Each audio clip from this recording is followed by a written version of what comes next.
ಎಲ್ಲರಿಗೂ ಸೌಮ್ಯಗೌಡ ಯೂಟ್ಯೂಬ್ ಚಾನಲ್ಗೆ ಸ್ವಾಗತ. ಓಕೆ ನಾನು ಈ ದಿನ ಸಿಂಪಲ್ಲಾಗಿ ಅವರೆಕಾಯಿ ಟೊಮಟೊ ಬಾತ್ ಮಾಡೋದು ಹೇಗೆ ಅಂತ ನೋಡಿದ್ದೀನಿ. ಒಮ್ಮೆ ನೋಡಿ ಯಾವ ರೀತಿ ಇದೆ ಅಂದ್ಬಿಟ್ಟು ನೋಡಿ, ಸೂಪರಾಗಿದೆ. ಅದನ್ನು ನೋಡೋಕ್ಕೂ ಅಷ್ಟೇ ಎಷ್ಟು ಸಿಂಪಲ್ಲಾಗಿದೆಯೋ, ತಿಂದರೆ ಅಷ್ಟೇ ಸೂಪರಾಗಿದೆ. ನಾನು ಸಿಂಪಲ್ಲಾಗಿ ಹೆಚ್ಚಾಗಿ ಮಸಾಲೆ ಪದಾರ್ಥಗಳನ್ನ ಆ್ಯಡ್ ಮಾಡ್ದಿರ ಸಿಂಪಲ್ಲಾಗಿ ಮಾಡಿದ್ದೀನಿ. ತಿನ್ನೋಕ್ಕಂತೂ ಸೂಪರಾಗಿದೆ. ನೀವು ಸಹ ಮನೇಲಿ ಟ್ರೈ ಮಾಡಿ. ಇದಕ್ಕೆ ಬೇಕಾಗಿರೋ ಇಂಗ್ರೀಡಿಯೆಂಟ್ಸ್ ಏನು ಅಂತ ನೋಡೋಣ. ನೋಡಿ, ನಾನೊಂದು ಅರ್ಧ ಬಟ್ಲಷ್ಟು ಕಾಳು ತೊಗೊಂಡಿದ್ದೀನಿ. ಇದನ್ನ ನಾನು ತೊಳೆದ್ಬಿಟ್ಟು ಒಂದು ಸೈಡ್ ಇಟ್ಟಿರ್ತೀನಿ. 4 ಲವಂಗ, 4 ಮರಾಠಿ ಮೊಗ್ಗು, 2 ನಕ್ಷತ್ರದ ಹೂವು, ಒಂದು ಸ್ವಲ್ಪ ಚಕ್ಕೆ ತೊಗೊಂಡಿದ್ದೀನಿ. ನೋಡಿ, ಇಷ್ಟೇ ನಾನು ತೊಗೊಂಡಿರೋದು. ನಾನು ಬಿರಿಯಾನಿ ಎಲೆ ಏನೂ ತೊಗೊಂಡಿಲ್ಲ. ಮತ್ತು ನೋಡಿ, ಖಾರಕ್ಕೆ ತಕ್ಕಾದಷ್ಟು ಮೆಣಸಿನ ಪುಡಿ ತೊಗೊಂಡಿದ್ದೀನಿ. 2 ಸ್ಪೂನು ತುಪ್ಪ ತೊಗೊಂಡಿದ್ದೀನಿ. ಮತ್ತು 1 ಸ್ಪೂನಷ್ಟು ಗರಂ ಮಸಾಲೆ ತೊಗೊಂಡಿದ್ದೀನಿ. ನೋಡಿ, ನಾನು ಟೊಮೊಟೊ ಹಚ್ಚಿಟ್ಕೊಂಡಿದ್ದೀನಿ. ಈ ರೀತಿ ಹಚ್ಚಿಟ್ಕೊಳ್ಳಿ, ಚೆನ್ನಾಗಿರುತ್ತೆ. ಸ್ವಲ್ಪ ಚಿಕ್ಕದಾಗಿ ಅದು ಗೊತ್ತಾಗಲ್ಲ. ಈ ರೀತಿ ಹಚ್ಚಿಟ್ಕೊಂಡ್ರೆ ಚೆನ್ನಾಗಿರುತ್ತೆ. ಇದು ಮನೆಯಲ್ಲಿ ಮತ್ತು ಹಳ್ಳಿಗಳ ಕಡೆ ಮಾಡುವಂತಹ ಸಿಂಪಲ್ ರೆಸಿಪಿ. ನೋಡಿ, ಅಕ್ಕಿ ತೊಗೊಂಡಿದ್ದೀನಲ್ವ, ಇದನ್ನು ಆಲ್ರೆಡಿ ನಾನು ನೆನೆಸಿಟ್ಕೊಂಡಿದ್ದೀನಿ. ಇದು 1 ಗ್ಲಾಸ್ ತೊಗೊಂಡಿದ್ದೀನಿ. ನೋಡಿ, ಇದೇ ಗ್ಲಾಸಲ್ಲಿ ನಾನು ತೊಗೊಂಡಿರೋದು. ಈ ಗ್ಲಾಸಲ್ಲಿ ನಮಗೆ 4 ಜನಕ್ಕೆ ಸಾಲುತ್ತೆ. ನೋಡಿ, ಆಲ್ರೆಡಿ ನಾನು ನೆನೆಸಿಟ್ಕೊಂಡಿದ್ದೀನಲ್ಲ. ಈಗ ನಾನು ಮಿಕ್ಸಿಗೆ ಹಾಕೋದಕ್ಕೆ ನೋಡಿ, ಒಂದು ಸ್ವಲ್ಪ ಬೆಳ್ಳುಳ್ಳಿ, ಪುದೀನ, ಮೆಣಸಿನ್ಕಾಯಿ ಒಂದು 4, ಕೊತ್ತಂಬರಿ ಸೊಪ್ಪು, ಅದಕ್ಕೆ ತಕ್ಕ ಶುಂಠಿ ಮತ್ತು ಕೊಬ್ಬರಿ ತೊಗೊಂಡಿದ್ದೀನಿ. ಇದನ್ನು ಮಿಕ್ಸಿ ಜಾರಲ್ಲಿ ಹಾಕ್ತೀನಿ. ಸ್ವಲ್ಪ ಗ್ಯಾಸ್ಟ್ರಿಕ್ ಇರೋರು ನೋಡ್ಕೊಂಡು ತೊಗೊಳ್ಳಿ. ಮತ್ತು ಶುಂಠಿ ಸ್ವಲ್ಪ ತೊಗೊಂಡಿದ್ದೀನಿ. ಇದನ್ನೆಲ್ಲ ಮಿಕ್ಸಿ ಜಾರೊಳಗಡೆ ಹಾಕ್ತಾಯಿದ್ದೀನಿ. ಗ್ಯಾಸ್ಟ್ರಿಕ್ ಇದೆ ಅಂದರೆ ಇದು ಸ್ವಲ್ಪ ಅವಾಯ್ಡ್ ಮಾಡಿ, ಚಿಕ್ಕದಾಗಿ ಇನ್ನೂ ತೊಗೊಳ್ಳಿ. ನೋಡಿ, ಇದನ್ನೆಲ್ಲನೂ ಮಿಕ್ಸಿ ಜಾರ್ ಒಳಗಡೆ ಹಾಕ್ತಾಯಿದ್ದೀನಿ. ಈಗ ನಾನು ಮಿಕ್ಸಿ ಇಟ್ಕೊಂಬರ್ತೀನಿ. ಮಿಕ್ಸಿ ಇಟ್ಕೊಂಬಂದು ನೋಡಿಸ್ತೀನಿ. ನೋಡಿ, ನಾನು ಆಲ್ರೆಡಿ ಮಿಕ್ಸಿಗೆ ಹಾಕ್ಕೊಂಬಂದಿದ್ದೀನಿ. ನೋಡಿ, ಈ ಥರ ರುಬ್ಬಿದ್ರೆ ಸಾಕು. ನೋಡಿ, ಈಗ ನಾನು ಗ್ಯಾಸ್ ಹಚ್ಕೊಂಡು ಒಂದು ಕುಕ್ಕರ್ ಇಟ್ಕೊಂಡಿದ್ದೀನಿ. ತುಪ್ಪ ಹಾಕಿದ್ದೀನಿ. ಮತ್ತು ಒಂದು ಸ್ವಲ್ಪ ಎಣ್ಣೆ ಹಾಕ್ಕೊಂಡೆ. ನಾನು 2 ಸ್ಪೂನ್ ತುಪ್ಪ ಹಾಕ್ಕೊಂಡಿದ್ದೀನಿ. ಅದರೊಳಗಡೆ ಒಂದು ಸ್ವಲ್ಪ ಎಣ್ಣೆ ಹಾಕ್ಕೊಂಡೆ.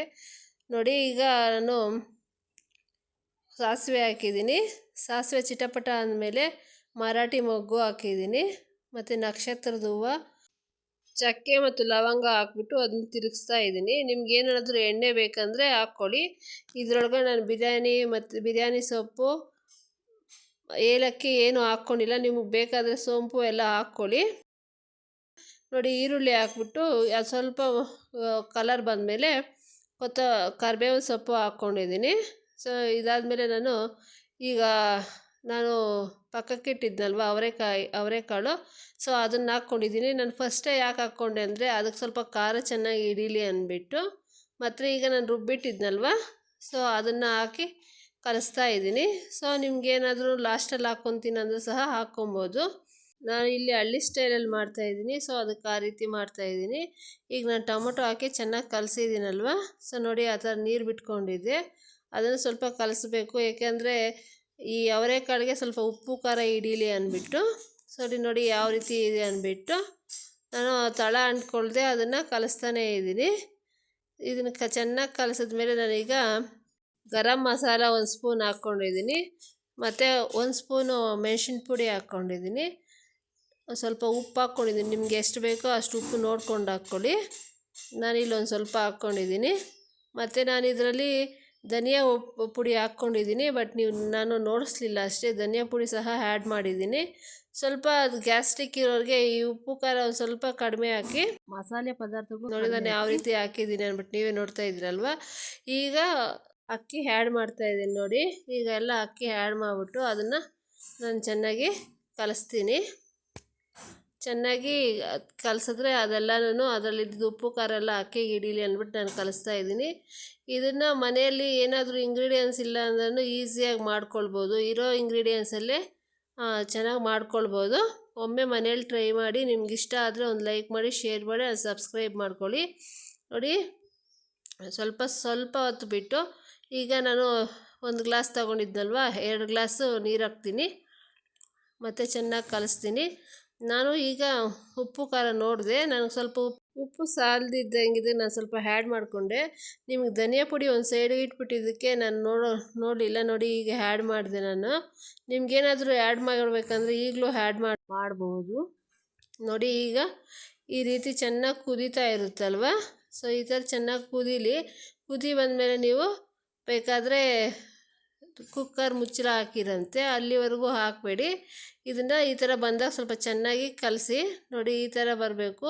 ನೋಡಿ ಈಗ ಬೇಕಾದರೆ ನೋಡಿ ಉಪ್ಪು ಖಾರ ಸಾಕು ಸಾಲದು ಅಂದ್ಬಿಟ್ಟು ನಾನೀಗ ಮುಚ್ಚಳ ಹಾಕ್ತಾಯಿದ್ದೀನಿ, ಕುಕ್ಕರ್ ಮುಚ್ಚಳ ಹಾಕ್ತಾಯಿದ್ದೀನಿ. ನೀವು ಬೇಕಾದರೆ ಒಂದು ವಿಸಿಲ್ಗೆ ಆಫ್ ಮಾಡ್ಬೋದು, ಬಟ್ ನನಗೆ 2 ವಿಸಿಲ್ ಆಗಬೇಕು. ನಾನು 2 ವಿಸಿಲ್ ಬಂದಮೇಲೆ ಆಫ್ ಮಾಡ್ತೀನಿ. ಆಲ್ರೆಡಿ 1 ವಿಸಿಲ್ ಬಂತು, ಇನ್ನೊಂದು ವಿಸಿಲ್ಗೆ ನಾನು ಆಫ್ ಮಾಡ್ತೀನಿ. ನಮಗೊಂದು 2ನೇ ವಿಸಿಲ್ ಸಹ ಬಂತು. ಈಗ ನಾನು ಕುಕ್ಕರ್ ಓಪನ್ ಮಾಡ್ತೀನಿ. ನೋಡಿ ಯಾವ ರೀತಿ ಇದೆ ಅಂದ್ಬಿಟ್ಟು ಸಿಂಪಲ್ಲಾಗಿ ಬರೀ 5 ನಿಮಿಷದಲ್ಲಿ ಮಾಡೋ ಅಂಥ ರೆಸಿಪಿ. ಮನೇಲಿ ಒಮ್ಮೆ ಟ್ರೈ ಮಾಡಿ. ನಿಮ್ಗೆ ಇಷ್ಟ ಆದರೆ ಮಾತ್ರ ಲೈಕ್ ಕೊಡಿ. ನಿಮ್ಗಿನ್ನೂ ಇಷ್ಟ ಆದರೆ ಕಮೆಂಟ್ ಮಾಡಿ ಆ್ಯಂಡ್ ಶೇರ್ ಮಾಡಿ ಆ್ಯಂಡ್ ಸಬ್ಸ್ಕ್ರೈಬ್ ಮಾಡ್ಕೊಳ್ಳಿ ನನ್ನ ಚಾನಲ್ನ. ಸೊ ನಿಮ್ಗೆ ಈ ಥರ ಅಡುಗೆಗಳೇನಾದರೂ ಬೇಕಾದರೆ ಕಾಮೆಂಟ್ ಬಾಕ್ಸಲ್ಲಿ ನಿಮಗೆ ತಿಳಿಸ್ಕೊಡಿ. ನೋಡಿ ಎಷ್ಟು ಚೆನ್ನಾಗಿ ಬೆಂದಿದೆ ಅಂದ್ಬಿಟ್ಟು. ಸೊ ನೀವು ಇದನ್ನು ಮನೆಯಲ್ಲಿ ಟ್ರೈ ಮಾಡ್ತೀರಾ ಅಂದ್ಕೊಂಡಿದ್ದೀನಿ. ಟ್ರೈ ಮಾಡಿ ನನಗೆ ನಿಮ್ಮ ಒಪಿನಿಯನ್ನು ಕಮೆಂಟ್ ಬಾಕ್ಸಲ್ಲಿ ತಿಳಿಸಿ. ಹಾಗೆ ಈ ರೆಸಿಪಿನ ನಿಮ್ಮ ಫ್ಯಾಮಿಲಿ ಫ್ರೆಂಡ್ಗೆ ಶೇರ್ ಮಾಡಿ. ಇದು ಹಳ್ಳಿ ಸೈಡಲ್ಲಿ ಏನು ತರಕಾರಿ ಇಲ್ಲಾಂದರೂ ತುಂಬ ಈಸಿಯಾಗಿ ಮಾಡ್ಬೋದು. ಒಮ್ಮೆ ಟ್ರೈ ಮಾಡಿ. ಮಸಾಲ ಬಜ್ಜಿ ಜೊತೆ ತಿಂದರೆ ತುಂಬ ಚೆನ್ನಾಗಿರುತ್ತೆ. ಒಮ್ಮೆ ಟ್ರೈ ಮಾಡ್ತೀರಾ ಅಂದ್ಕೊಂಡಿದ್ದೀನಿ. ಇದನ್ನು ಬ್ರೇಕ್ಫಾಸ್ಟ್ಗೆ ಲಂಚ್ಗೆ ಎಲ್ಲ ಮಾಡ್ಬೋದು. ಏನಾದರೂ ಮನೆಯಲ್ಲಿ ವೆಜಿಟೇಬಲ್ ಇಲ್ಲ ಅಂದಾಗ ಟ್ರೈ ಮಾಡ್ಬೋದು. ಇದೇ ರೀತಿ ಒಳ್ಳೆ ರೆಸಿಪೀಸ್ ಬೇಕಂದರೆ ನಂಗೆ ಕಮೆಂಟ್ ಬಾಕ್ಸಲ್ಲಿ ನಿಮಗೆ ಯಾವ ರೆಸಿಪಿ ಬೇಕು ಅಂದ್ಬಿಟ್ಟು ತಿಳಿಸ್ಕೊಡಿ. ಇಲ್ಲಿವರೆಗೂ ನೋಡಿದ ಪ್ರತಿಯೊಬ್ಬರಿಗೂ ಧನ್ಯವಾದಗಳು.